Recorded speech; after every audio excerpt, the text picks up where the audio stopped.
Hello, everyone. Welcome back to another Monday edition of the Arbury Road Podcast. Once again, we're lucky enough to have both Paco and Enric back with us for the discussion. Enric, how are you doing? Hey, I'm good, thanks. Very good to see you. Paco, how's Italy? Yeah, everything good in Italy. All happy about the Draghi government. Not sure, but we are here.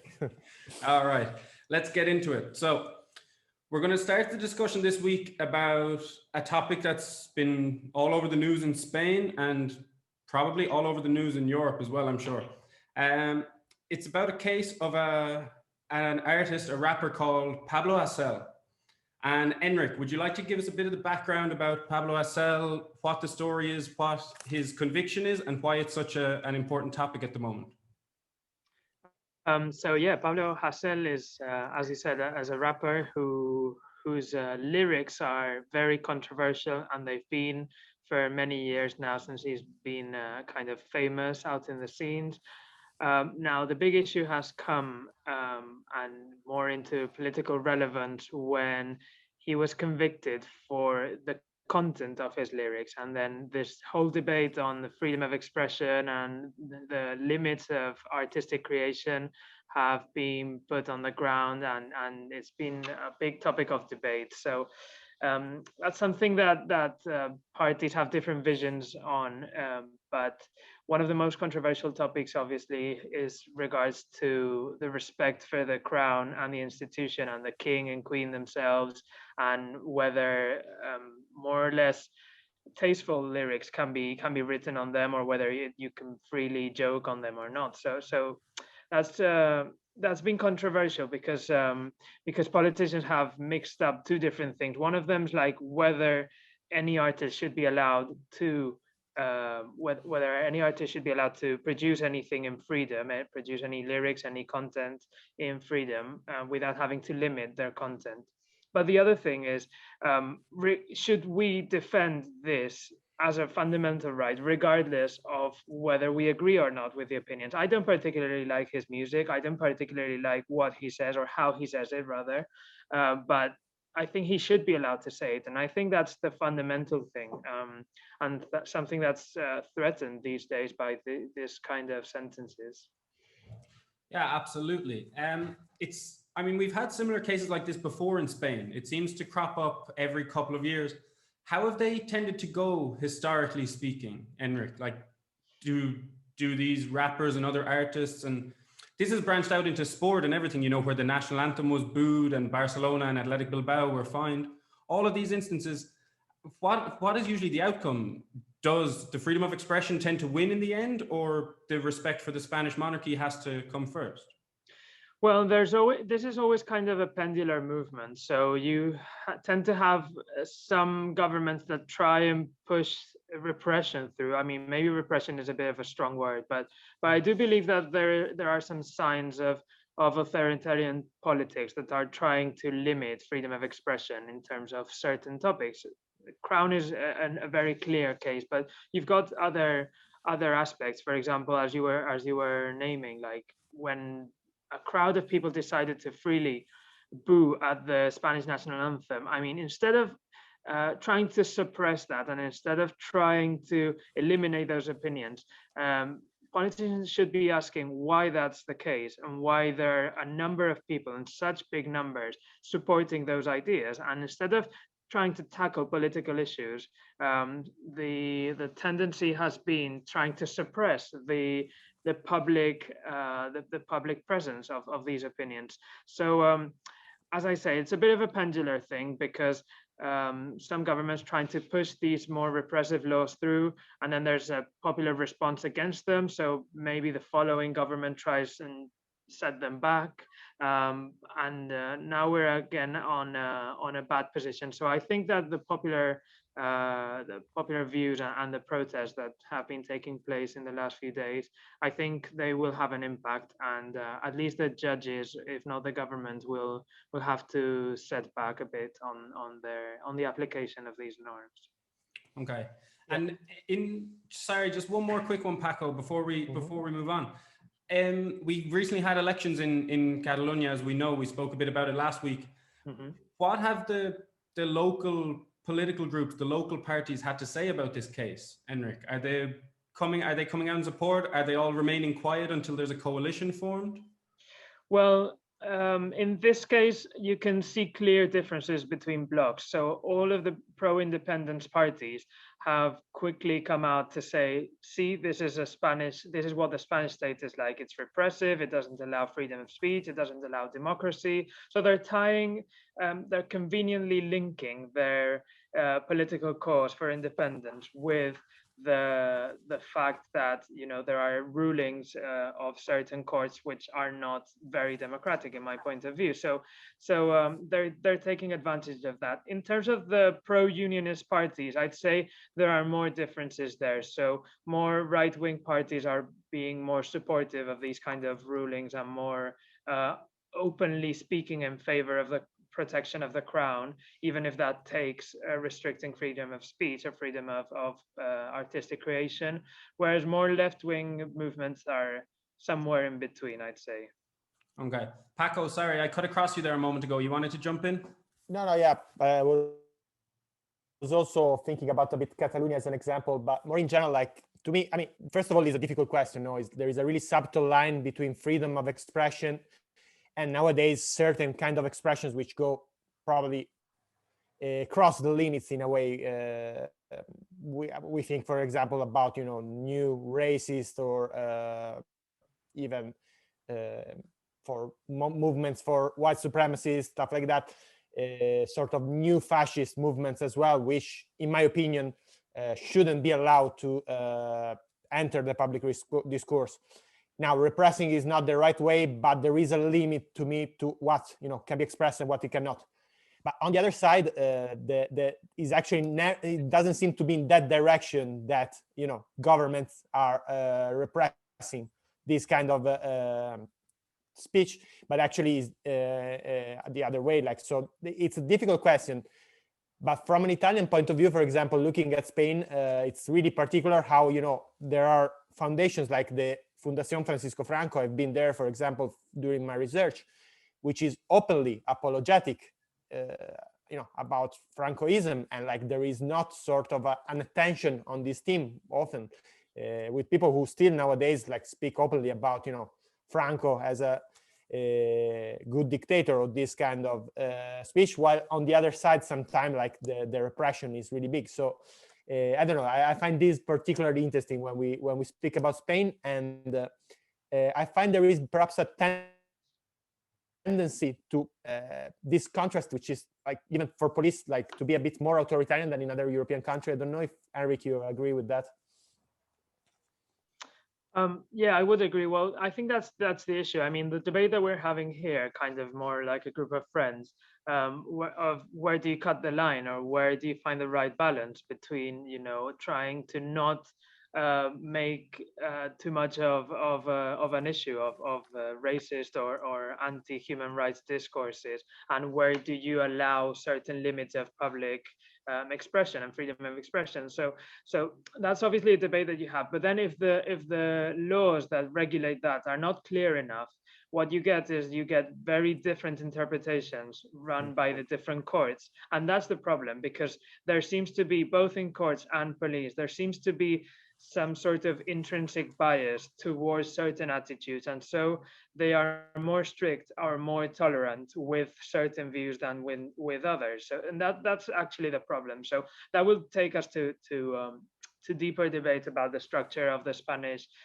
judicial system, and where do these judges come from, and whether they've inherited certain practices from Franco's time. And the same with the police, I'd say. I mean, even though policemen are generally younger, but they've inherited many practices and many learnings from that time. So it's interesting to see how the application of the same laws and rules are different depending on the case. Yeah, I think you've hit the nail on the head there, Enric, because like, as you say, it's very difficult for people to keep their own beliefs, their own opinions out of making decisions. And it just so happens these people, like policemen, okay, judges should be impartial. The issues of judges not being impartial is really, really serious. But in terms of policemen, let's say, it's much more likely they're going to follow the rules, follow the guidelines they've been given on their side of what they believe, you know. And this is the issue. I mean, there needs to be accountability for people the whole way up the chain, and a lack of impartiality causes major problems when we get into a discussion like this about free speech. You know, it should be pretty clear, but as you say, the laws in Spain and their interpretation, they can vary greatly. So one of the fallouts we've seen over the last week, you could say, in Catalonia and also here in Valencia and Madrid, all across Spain, have been pretty big protests in response to the case of Pablo Hasèl. So this leads us on to the biggest question of the day, really, which is about police brutality. Because we've seen police brutality in Catalonia over the last number of days. We're seeing examples all across Europe. And I just wanted to see what you guys thought about that. So Paco, I'll start with you. How do you see the state of police brutality in Europe at the moment?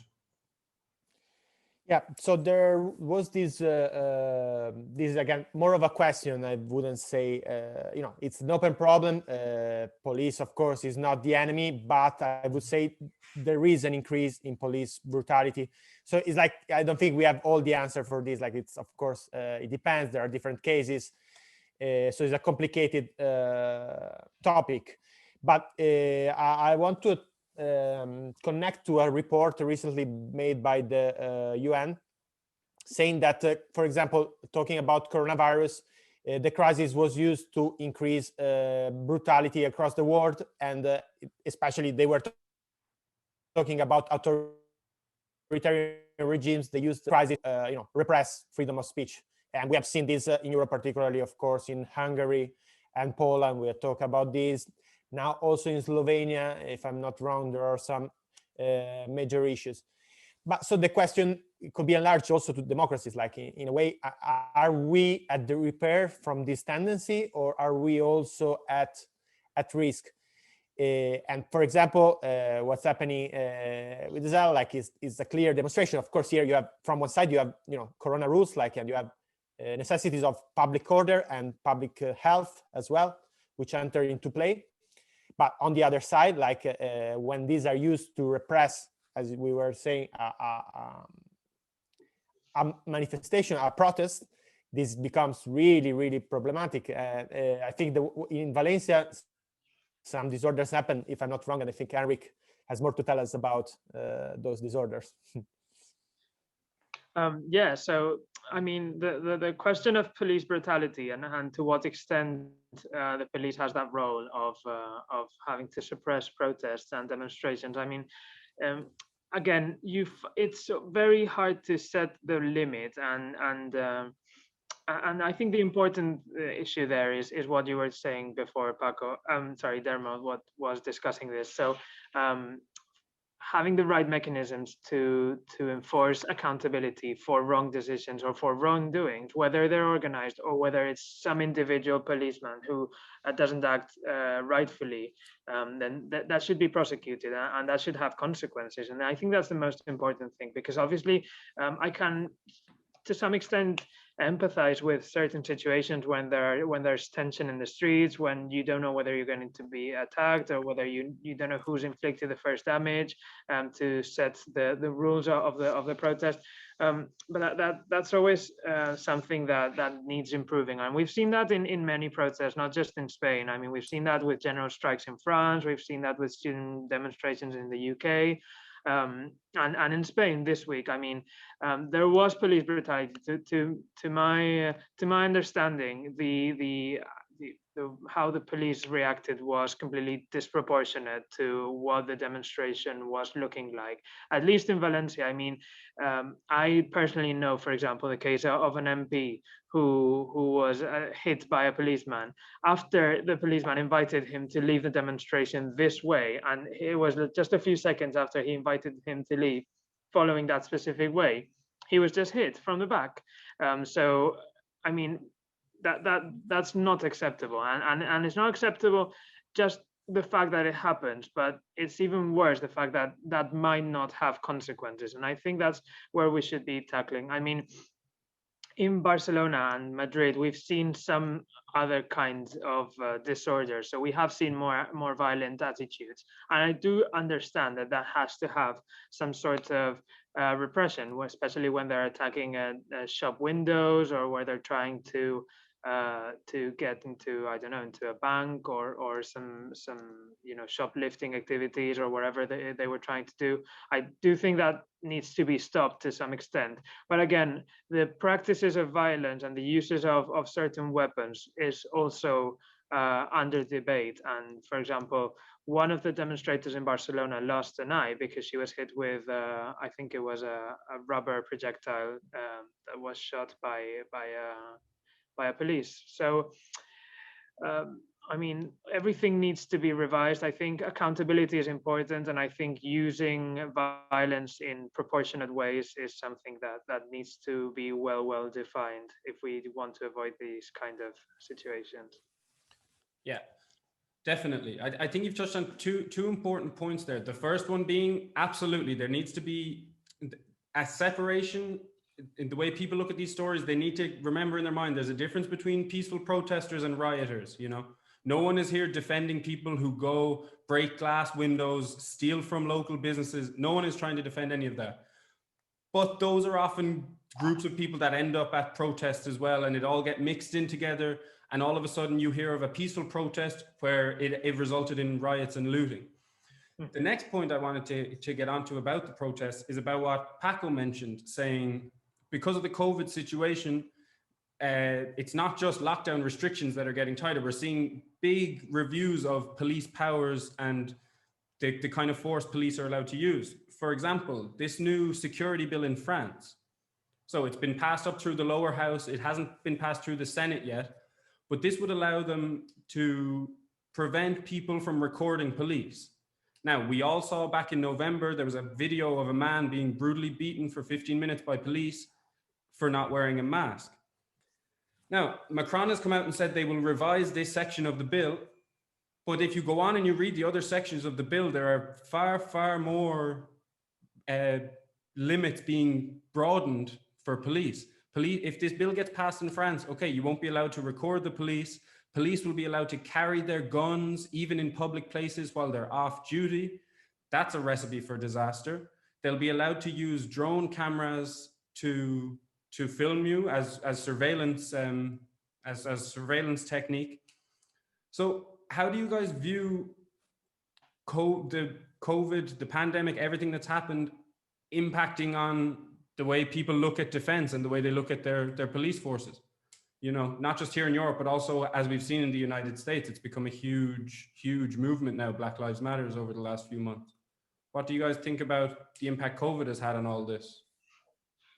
I think it's somewhat worrying that the tolerance for restrictions in personal everyday activities can lead to more tolerance for restrictions in personal freedoms when it comes to protest or freedom of speech or freedom of movement. So I mean, again, we need some form of, but that's like with most topics where we debate here, actually, you need some sort of ethical check for the measures that are being taken. So it can make sense that there are restrictions of movement or there's more police surveillance on the streets if there is a situation of pandemic. Now, that shouldn't be an excuse for authoritarian governments to extend that to more of a general practice and to convert normal rule of law into a police state. So that's where we need some form of effective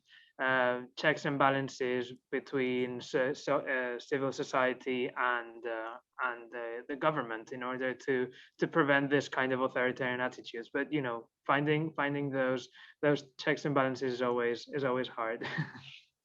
Yeah, and in my opinion, I mean, on this, like what worries me a little bit is the lack of a discussion. Sometimes, the media are aligning with this sort of unique thought lately on this, and these, like, I mean, of course, like when we talk about measures, like you need to respect them and they are essential for our security, but which measures are these, which like there are some measures perhaps which don't make sense and like have been applied without much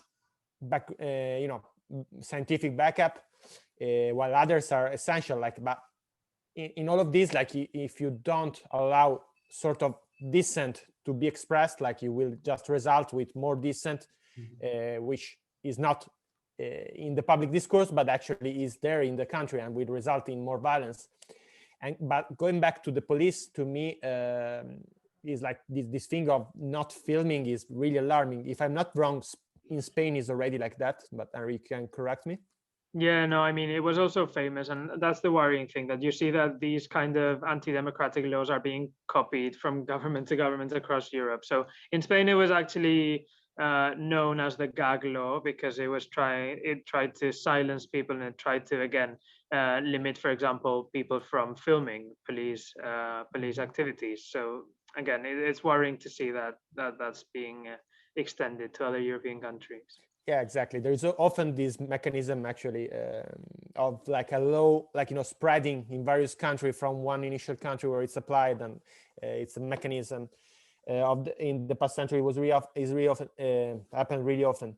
But my point is, like, for example, now if we think about the US, this is of course a provocation, but like is all the George Floyd case and all the rest, if people were not allowed to film police, we wouldn't have that massive wave of protests which happened after that, and like hopefully will change American society, will produce some good results, and also contributed probably to the fall of Donald Trump. So like I honestly on this side, like I don't see why police shouldn't be filmed. I don't see a good reason. There are for sure some, but like this seems to me a really, really worrying tendency. Yeah, definitely. I mean, I'm not sure if you saw just a little bit on it as well. Like, obviously in America, as we all know, they can record in the United States. But there was a video that came out last week of police officers that were being recorded by people they were arresting. So they started to play the Beatles to create a copyright infringement of people taking a video. These are the kind of, obviously not every police person is like that, Mm-hmm. But there's dirty tactics on every side of these arguments, and that just honestly nearly made me sick seeing the police play that to try and trap people, Yeah, I mean, the police brutality is not going anywhere, but we'll move on for now. Paco, you want to tell us a bit about the recovery fund before we say goodbye? Yeah, so well, just a brief update. Like it was approved on the 10th of February. So it's called the Recovery and Resilience Facility.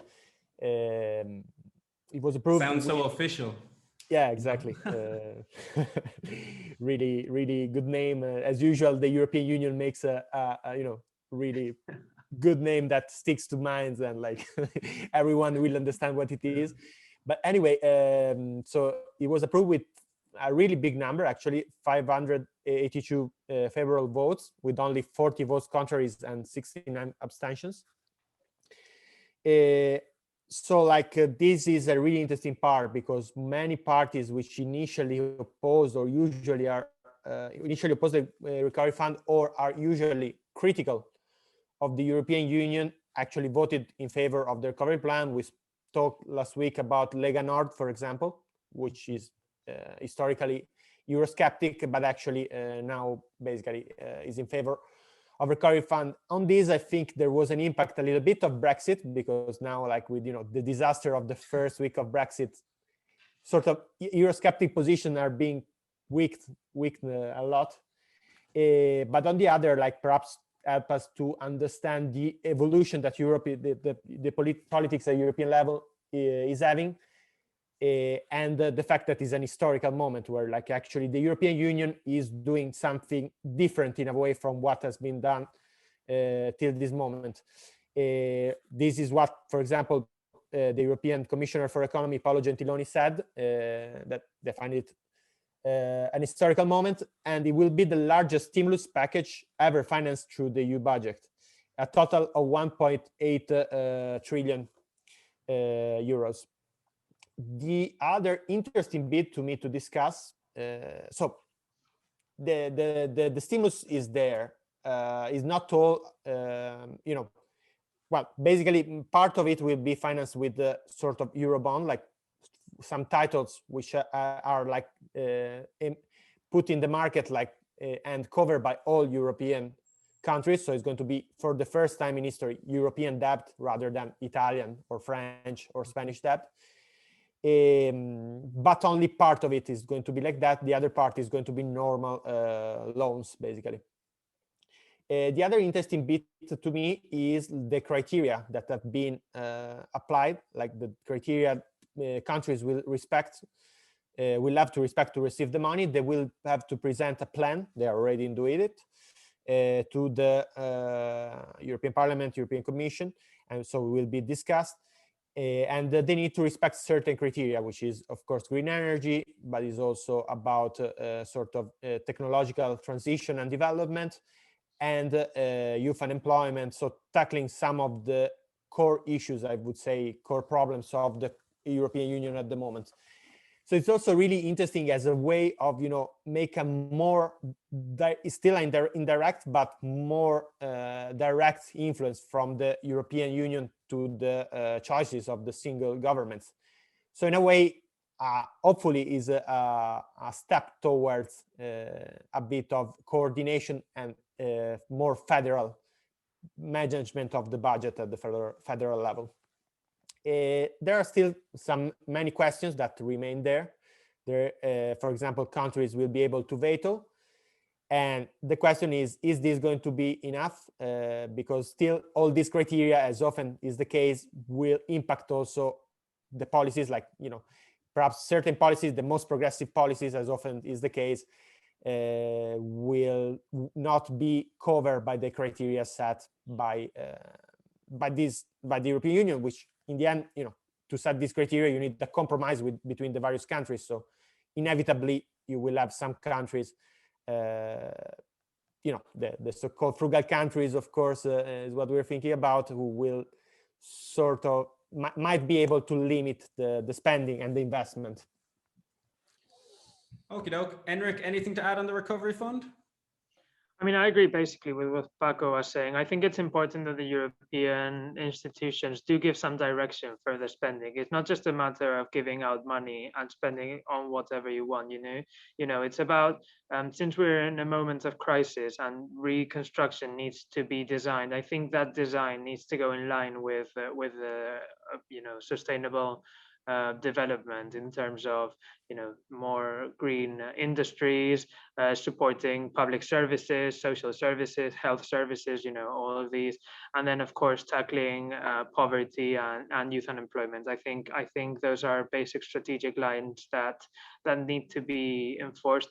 And one last final comment: I think that European institutions also need to have a rethink on the model of public governance. So we've seen a lot of scandal with public procurement in the UK in the last few days and weeks. But I think one thing that does need reform is debureaucratizing institutions and making government decisions actually be made in a faster way. So more flexible and practical approach to public governance is needed. And I think that needs an institutional reform on the national state level, but that also needs to be pushed from the European Commission.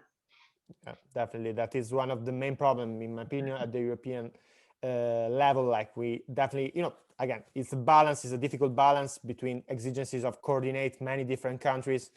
In my opinion, a movement towards federalization is the way to reach some faster decision making. The other bit, sorry, I forgot, which is really interesting for what we were discussing last week.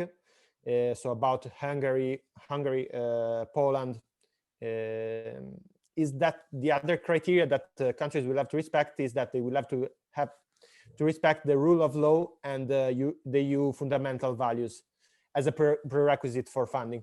So that is another bit that will be interesting to track, to see if the European Union actually through this will be able to give an answer sometimes economic measures are the best way to impose this kind of the expectance of this kind of laws. So like, if hopefully, of course, we hope that Hungary and Poland will respect the fundamental rights, because like there is a popular consent around that, and sort of their presidents will be forced to do that. But I think it's an interesting thing to see if the European Union will be able, through these sort of measures, to impose these kind of rules. Yeah, you'd have to. I mean, we have to hope this is the step finally where Hungary and Poland don't veto, and we can all finally get back to planning. As you say, guys, yeah, there are certainly ways they need to relook at the way EU funding is managed, the way it's distributed, and it is a difficult balance. But if the pandemic has brought us one thing, it's the opportunity to rethink, replan, redesign, and maybe start fresh. And hopefully, this recovery fund can show the hopeful efficiency of a federal Europe taking over the budget. All right, guys, we're going to leave it there. Enric and Paco, thanks a million. A pleasure as always. Thank you. Thank you. All right. We'll be back on Friday with the next podcast. Okay. Take care, everyone.